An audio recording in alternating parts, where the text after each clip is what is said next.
So it was the first day at Shrewsbury today, seeing the consultant. We've got a visitor on screen for this video. This is Harry. Say hello, Harry. Hi. You have to look at this here. I always get it wrong and look there. You have to look at this. Say hi again. Hi. So yeah, I went to see the consultant today who had a look at the operation, the success of that and the outcome, looked at the x-rays, which is a bit mental. They've had to create a new socket for my bone to sit in as there wasn't one there, which is why I was struggling to walk. He said it was like I've got no movement, like I've got a wooden leg. It's going to take a bit of time for the muscles around it to get used to doing any work again, basically.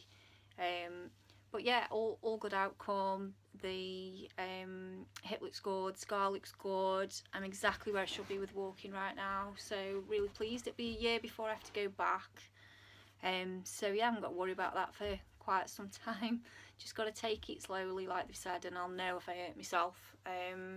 But yeah, really pleased. Let's sit back down there. Went to Shrewsbury after, which, I don't know if anybody's been there, but that's a great place to visit if you want a little day out. Loads of independent shops, loads of little coffee shops, wonky buildings and cobbled streets. Everybody makes a real effort there with dressing the windows, even the charity shops. It's really hustle and bustle and real lively market feel.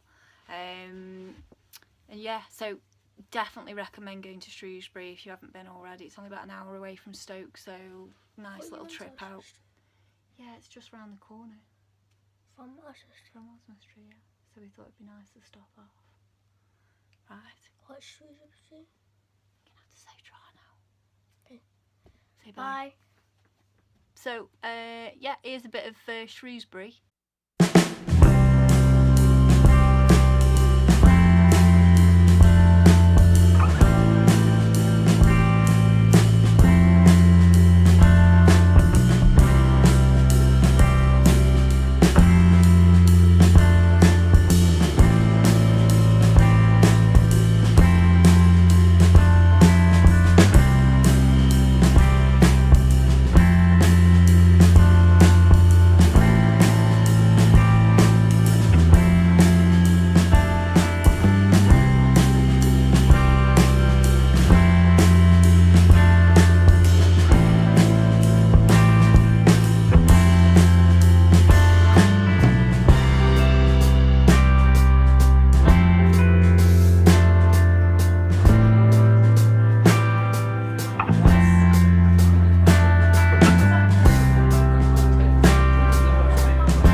On the reasons why I called this episode Independence.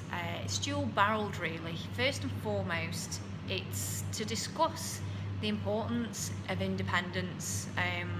It's not something I truly focused on before the operation. Quite independent person, but never really recognised it as that. It was just part of my everyday being to get on with things and do a lot for myself. Since having a bad hip and the operation and becoming so reliant on other people, I didn't realise what a detrimental impact that had to my mindset until I'd come out the other side. The last week and a half, being able to drive, being able to get from the car to the house carrying a bag myself, or being able to take something across one end of the room to the other without having to plan a route or trying to work out if I fall over what I'm going to land on. I know that's physical independence thing, so it's slightly different, but I do think there's something to be said in the liberating word and the liberating feeling of being truly independent and reliant on yourself. I do think that brings about a bit of a shift, perhaps a burst of power. I've truly have experienced that over the last week and a half, and I thank everybody who's helped me over the last 6 months, who I've been an absolute burden to, asking them to do the tiniest things that used to annoy me even asking, but made a big difference to me.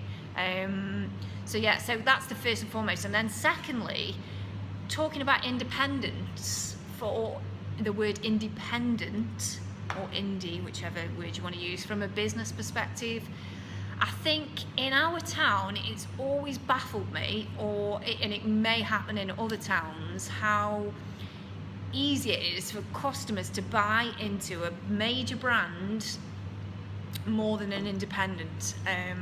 And often, even when the independent business offers something that's better, that is less costly and has more provenance and better service, better everything, but yet it's not as easily or widely received or supported as the big chains are. And it's always baffled me as to why that is. And I think that's because people buy into the safety net of a big brand, that they feel safe in choosing that choice because many other people do. And I get that's why people do that now. But then when I went to Shrewsbury this week, and it was a Monday and it was mid-afternoon, so not a peak time, I noticed how busy the independent part of town was. Even though there was brands and chains there too, there was people shopping there and there was a hustle and bustle. And then going into the shopping centre, it was the stark opposite. And what I think the town have grabbed and supported is small, independent, quirky businesses. Maybe that's because they've recognised that brings a crowd, that marries with the quirkiness of their shops, with the wonkiness of them all and how individual they are. And I think people have grabbed that and they support it so much that it's almost a platform for more people to do more of that. I think as a community, as a town, particularly in Stoke-on-Trent, if there's a way of us bottling a bit of what Shrewsbury's done with their community in terms of the shoppers, and marrying that with the independents, and forming some sort of alliance, that's the way for us to keep the money in our economy. Shrewsbury was absolutely thriving, and I think we should grab a bit of that for Stoke-on-Trent. So the episode today, using the word independence, that was where the thought and mindset process had come for that.